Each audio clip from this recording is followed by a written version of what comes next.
Live from Banjul, this is GRTS News at 10, broadcasting for viewers in the Gambia and around the world.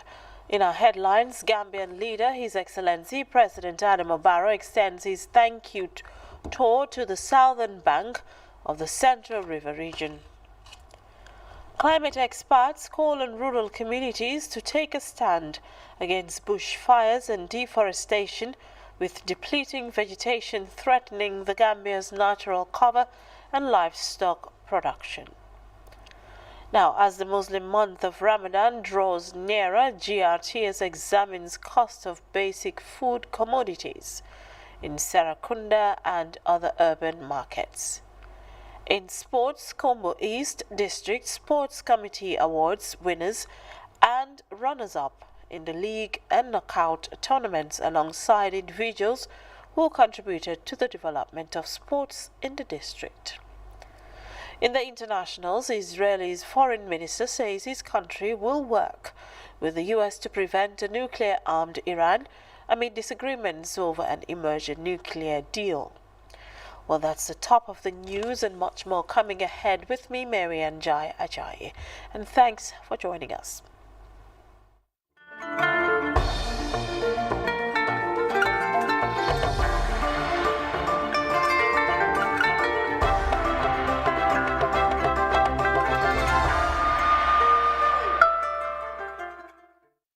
It's great to have you here. Now we begin this bulletin with the presidency, because the president, His Excellency Adama Barrow, continued his thank you tour to communities in the rural Gambia.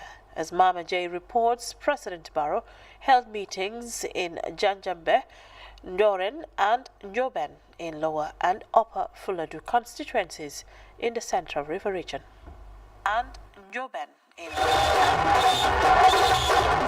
President Adama Barrow's statement during the presidential election campaign to leave a legacy in the country reflect on his socio-economic reform programs and policies to improve the quality of life and livelihoods of rural communities and Gambians in general. Hence the reason the president intensified this outreach program to rally more support for his aspiring National Assembly candidates. The president's caravan tour on Sunday convened 3 mega rallies in Upper and Lower Fuladu constituencies, as well as Janjambure in the Central River region south.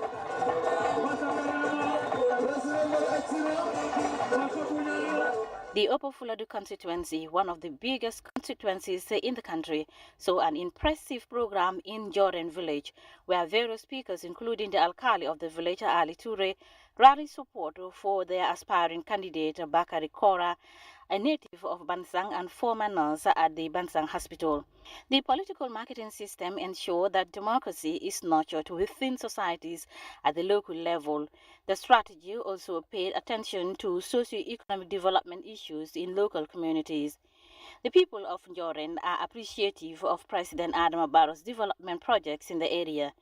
They, however, used the occasion to appeal for the fencing of their school and upgrade the lower basic school to grade 12, build staff quarters for the teachers in the school, construct feeder roads linking other communities, complete the village mosque, construction of a health facility, as well as provision of water and electricity.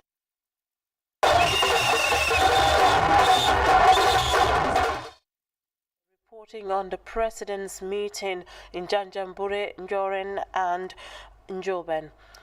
Now onto a press release from the OIC Gambia Secretariat, and it reads: Foreign ministers representing the 57 member states of the Organization of Islamic Cooperation have reassured unwavering commitment to support the Gambia in its ongoing efforts to successfully host the 15th session of the OIC Heads of State Summit, following successful deliberations in the just concluded OIC Council of the Foreign Ministers in Islamabad, Pakistan. The ministers in the ensuing communique, dubbed the Islamabad Declaration, reiterated the Gambia's position as the host of the next Islamic Leaders Summit and appealed for members to assist. We call upon the member states to make efforts for the success of the 15th Islamic Summit in the Republic of the Gambia in 2022. The ministers and heads of delegation of the member states stated in the declaration. The Gambia is hosting the OIC summit on behalf of the Africa bloc of the OIC member countries. The declaration reiterates the position maintained by the Gambia OIC Secretariat last week that the Africa Group has, as well as the general membership, stands in support of the Gambia's summit effort. A high-level Gambia government delegation led by the Minister of Foreign Affairs, Honorable Mamadou Tangara, represented the country at the Islamabad conference. Other members of the delegation include the Minister of Justice, Honorable Dauda Jallow, the Gambia ambassador to the Kingdom of Saudi Arabia, and the OIC mission, His Excellency Omar Jibril Salah, the Chief Executive Officer of the Gambia OIC Secretariat, and other senior officials from the Foreign Affairs Ministry and the Gambia OIC Secretariat. The release ends. Now to other press release, it reads, pursuant to Section 51 of the Elections Act, the Independent Electoral Commission, IEC, informed the general public that 3 candidates have withdrawn their candidature.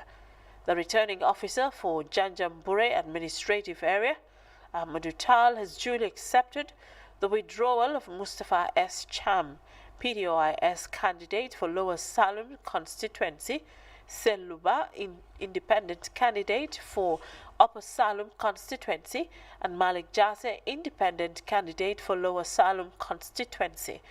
Signed, Ali Momar Njai, Chairman, IEC. The release ends. Now, away from that, climate experts have called on rural communities to take a stand against deforestation and bushfires as the country's natural cover faces unprecedented depletion. The alarming situation has made grazing a huge challenge for livestock owners during the dry season. Speaking to our Usman Mane in the outskirts of Fonyi, Kanfenda, where a vast grassland was on fire, Dr. Adama Gassama Jallow and Dr. Ibrahim Sonko bemoaned the repetitive cycle destroying our forest, saying bushfires have trickle effects on the environment, with trees serving as a carbon sink, reducing the release of greenhouse gases into the atmosphere to mitigate climate change. Let's take a listen to this excerpt. So next to the fire here, and then, I mean, they think they are protected, but they are not. I mean, it's windy. I mean, the fire can jump to their fence and then cause, I mean, it can even burn their house.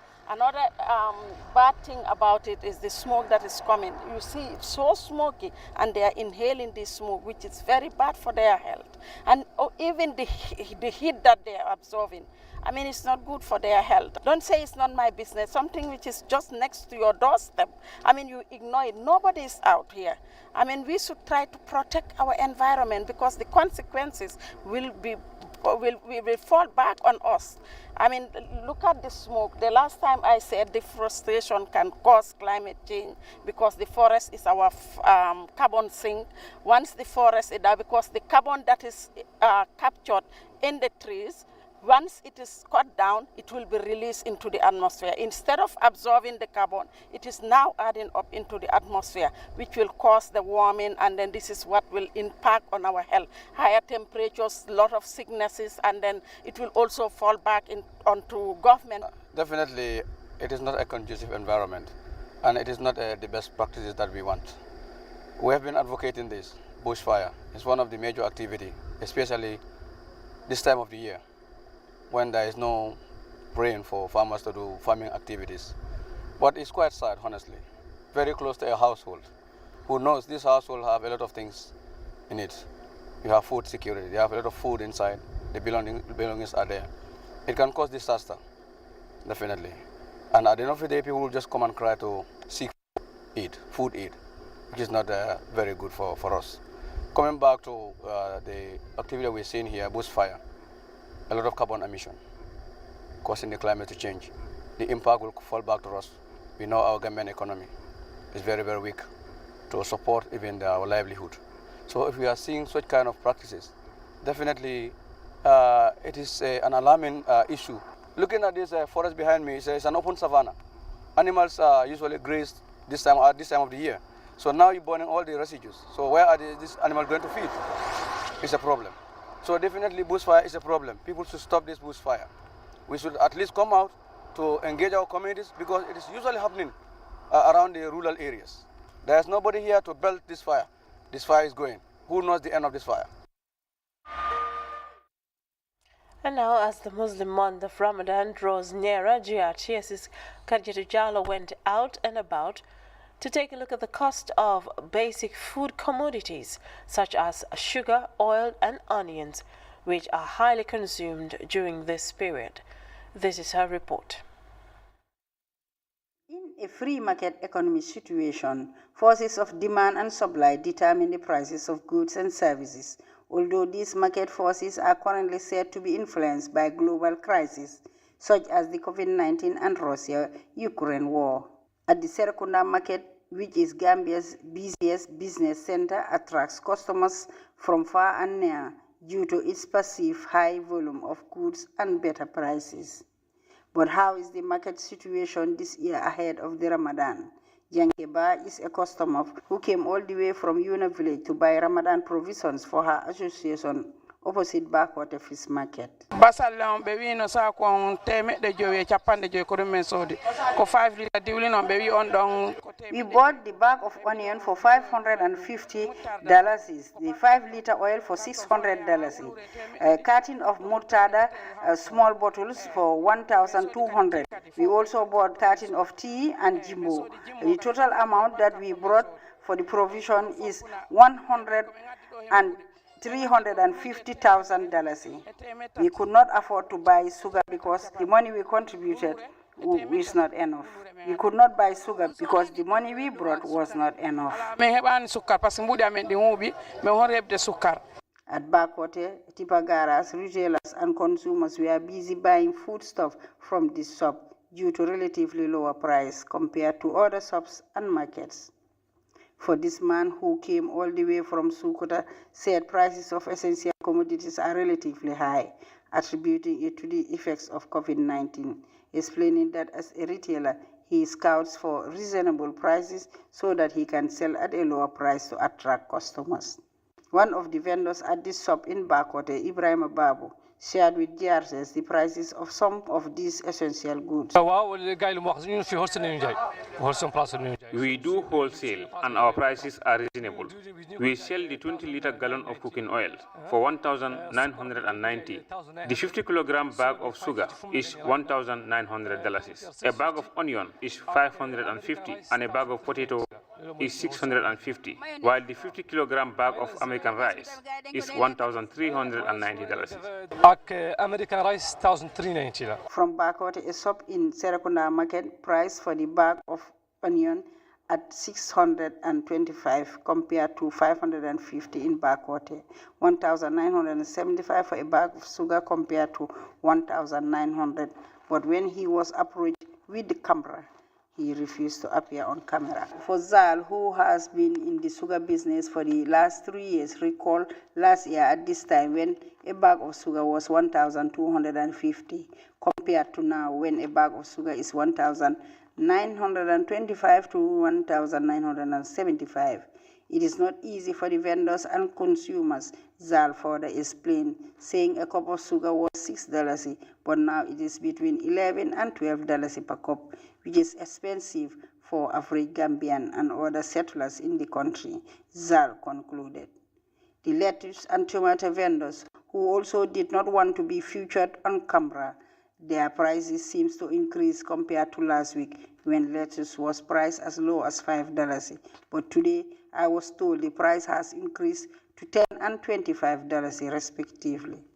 For his part, Ibrahim Abba has recalled on businesses to be reasonable, especially during the upcoming holy month of Ramadan, to help the less privileged in society. Khadijatu Jallow, reporting for GRTS News. And now the Gambia is a country that strongly depends on agricultural food products to feed its growing population. This makes the production of vegetables as important commodities in the country. The government and its partners have over the years supported the sector with thousands of dollars investment in the construction of vegetable gardens across the country, backed with the provision of seeds and fertilizers to farmers. With this and many other supports, many families across the country finds it difficult to buy these vegetables. GRTS's Famara Kanyi prepares this report from the North Bank region. The town of Farafenni is one of the entry points to the North Bank. As a major commercial center in the region, the town is also strategic for domestic and international trade. The local economy is highly dependent on business and petty trading.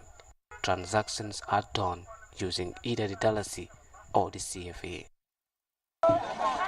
I visited the main market. The crisscrossing was enough to understand the dynamics of food provision. In this busy market, customers are unhappy about what they call the rising prices of basic commodities. The market is very tough nowadays. Even vegetables are expensive. The rising in food prices is considered by many as a sub-regional phenomenon. In the Gambia, some analysts believe that it is the merchants who are behind the price escalations. Jenaba Fofana and Muskeba Marong are two retailers who strongly deny such claims. At times, I will buy a bag of cabbage for $800, and after reselling, I will not generate any profit at all.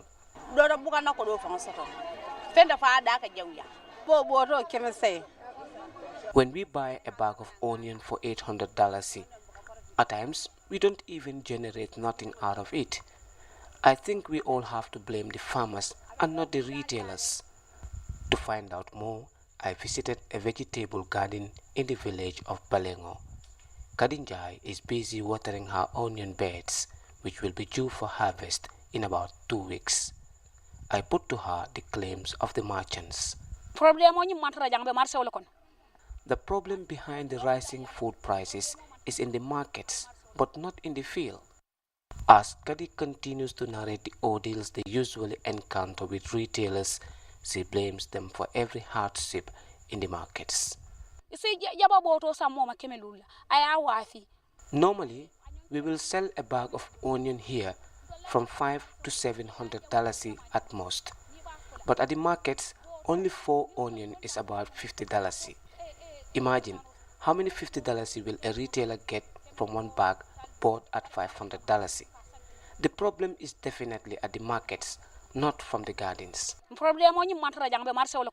Despite the zero taxation on basic food commodities and the thousands of dollars government is committing in agriculture financing, the rising in food prices still remains a major challenge. For the news, I am Famara Kanyi. And now moving on, Trust and Gambia have convened an inter-country council information and knowledge sharing forum for representatives from different area councils. Mohammed Lamin Sane has more. Council members from the Central and Upper River regions assembled once again to discuss and share knowledge on community development issues. The important interface is part of programs initiated by Development Advocacy Group TOSTAN under its Inter-Country Information Sharing Scheme, earmarked to improve council project implementation at community levels. Despite the mega resources of Janjanbureh, we embark on proper reforms administratively and also building confidence and closing gaps between council and the taxpayers by outreach program. The efforts saw TOSTAN bringing together councillors and council staffs from Janjanbureh, Kuntawur and Basse Area Council to facilitate decentralization process and strengthen local governance. Development approach has changed.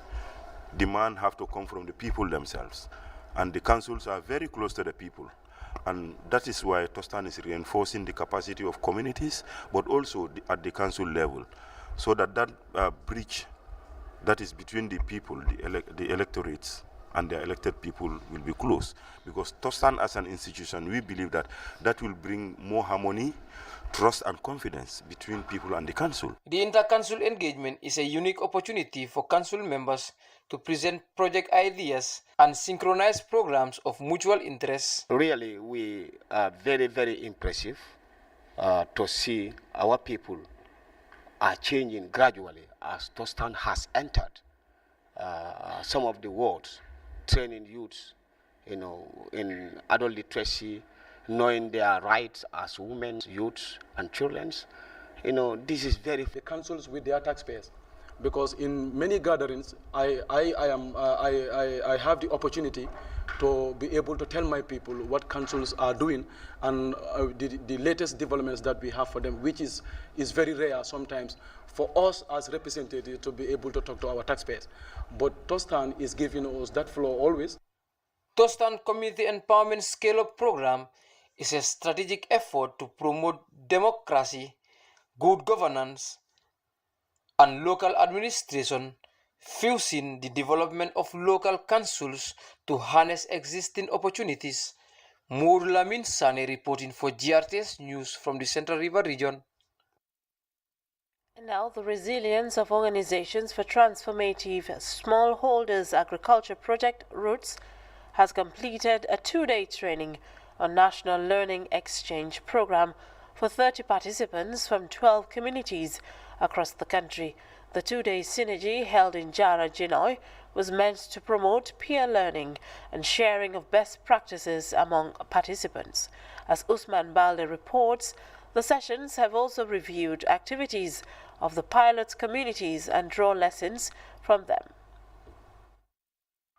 Held on the theme ending the practices of FGM through engagements of children, youths, women and men in the Gambia, the forum seeks to strengthen advocacy on the dangers of FGM. Speaking at the forum, Mary K. Mendy of Nova Scotia, Gambia, called on parents to stop the practice of marrying their children early or at a tender age.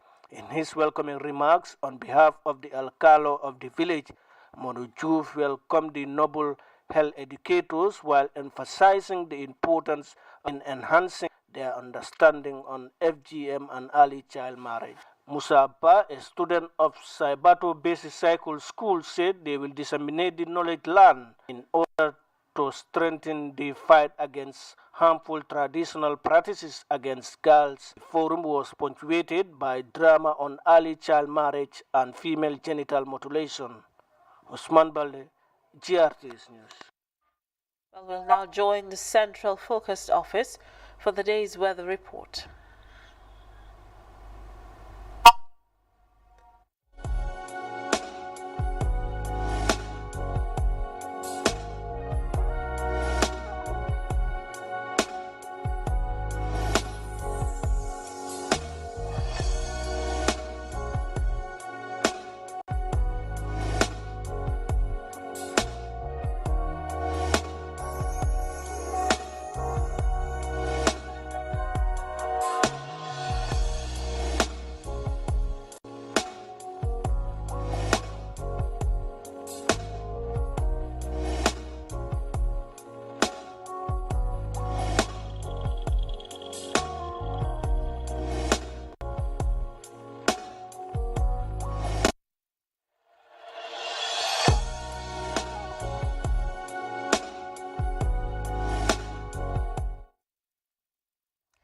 Live from Banjul, this is GRTS News.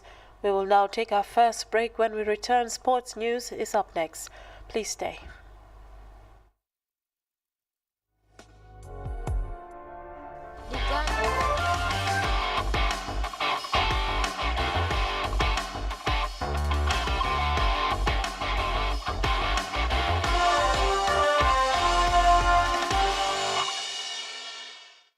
Now, in sports, Combo East District Sports Committee have awarded winners and runners-up in the league and knockout tournaments alongside individuals who contributed to the development of sports in the district.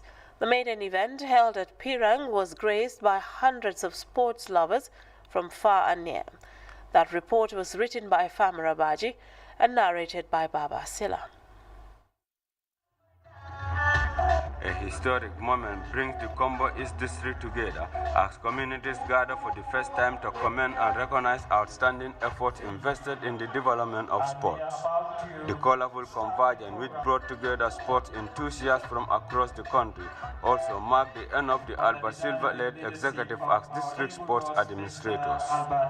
For some, this event is more than a sporting gathering, but a vital reunion of a close-knit society. We may see this event as a sporting event, but believe in me, this is an event that is called a family reunion. It is an event that we have to cherish and adopt as it comes by. This is what is called Kombo East. And in building Kombo East to be one of the most sporting communities in the region required concerted efforts. And I must acknowledge the fact that a lot of young people are willing to come on board to support the district sports committee in ensuring that we achieve our objectives. So we have to appreciate people who, in one way or the other, contributed to what we are celebrating today. And this is why, as a committee, we came up with the idea that since this is our final year and we are saying goodbye, we may not do justice if we don't appreciate these people. Members of the outgoing sports committee highlighted some of their achievements. It is important to note that we have registered numerous successes as committee despite some shortcomings. For the first time in the history of Kombo East, we were able to lift the zonal trophy as the so-called underdogs. We were able to contribute to players securing first division football. This is an achievement. It is important to note that for the first time, we have successfully registered over 20 villages to take part in the tournament. A message was left behind by outgoing members who also highlighted the challenges they faced during their time. I want to remind all of you that we have a district to build, and we have to make sure that this district stands out in Gambia. Please, no matter what, this district will always stand. Please, let us always remember that Kombo East will stand. It should always remain standing. And when one team comes and goes, the other team that comes should make sure that Kombo East remains on its 2 feet. Now to the challenges. Funding is a problem. We have knocked on so many doors, yet very few doors were open. Football grounds remain challenging towards our success. How we wish we were able to have a good ground where we can play all our games. However, we can do better. Dozens of individuals were awarded certificates for supporting sports in the district, while the Kombo East District Basori were also decorated at the ceremony alongside league champions Kuloro Village. Baba Silla, GRTS Sports. The Gambia Beach volleyball team has won another continental title and secured qualification to the 2022 Birmingham Commonwealth Games. Gambia beat South Africa 2-0 in the finals of the Commonwealth Games Beach Volleyball qualifiers held in Accra, Ghana. The Gambian pair of Mbai Babu Jara and Seni Jawa comfortably outclassed their South African counterparts with a 2-0 win by in the final Birmingham 2022 Beach Volleyball qualifiers. The reigning Africa Games champions won the first set by 21-0, 8 points, and 21-18 in the second set. As champions, the Gambia's top volleyball players Seni Jawa and Mbai Babu Jara have booked the Gambia's place in the Commonwealth Games slated for the summer of this year in Birmingham, United Kingdom. Well, let's now take our second break. When we return, Internationals is up next. Please stay with us.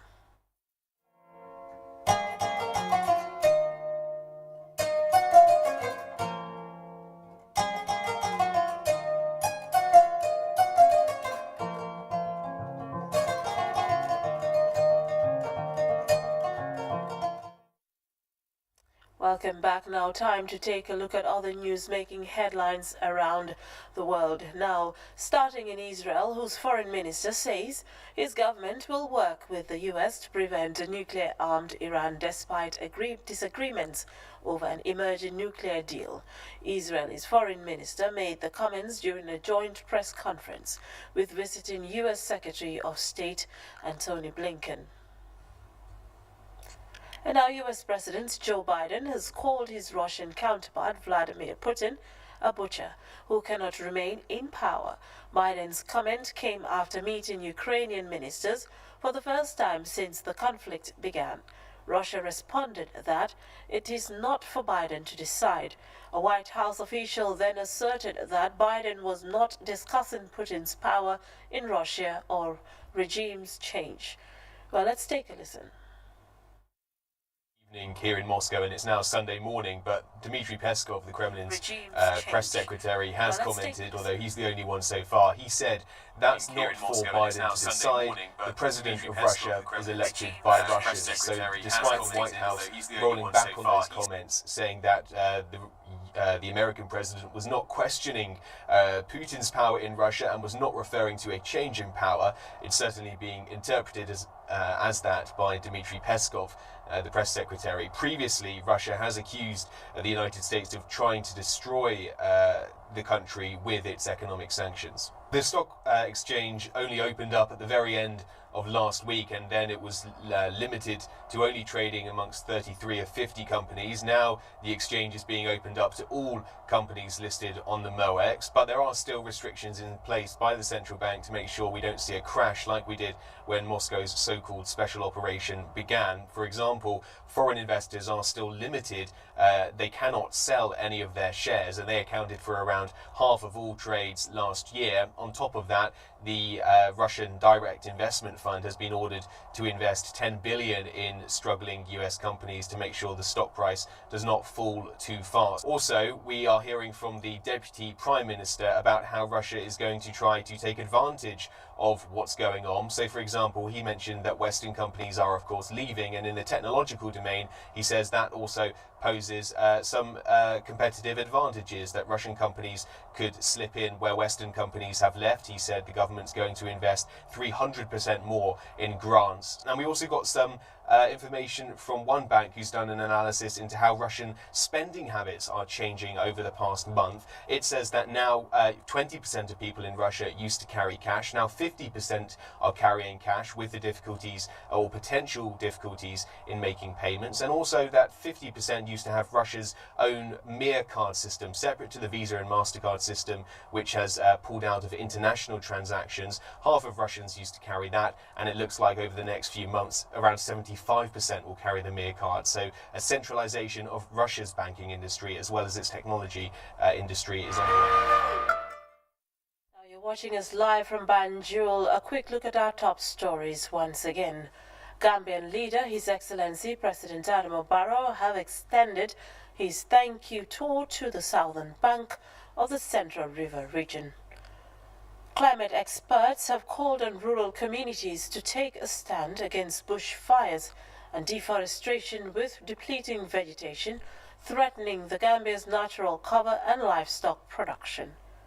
Now, as the Muslim month of Ramadan draws nearer, GRT has examined the cost of basic food commodities in Serekunda and other urban markets. In sports, Kombo East District Sports Committee have awarded winners and runners-up in the league and knockout tournaments alongside individuals who contributed to the development of sports in the district. In the international scene, Israel's foreign minister said his country will work with the U.S. to prevent a nuclear-armed Iran amid disagreements over an emerging nuclear deal. Well, that was all in this edition of the News at 10. Thank you for watching, and from the entire news team, we say many thanks. Do stay with us for the interesting programs here on GRTS TV.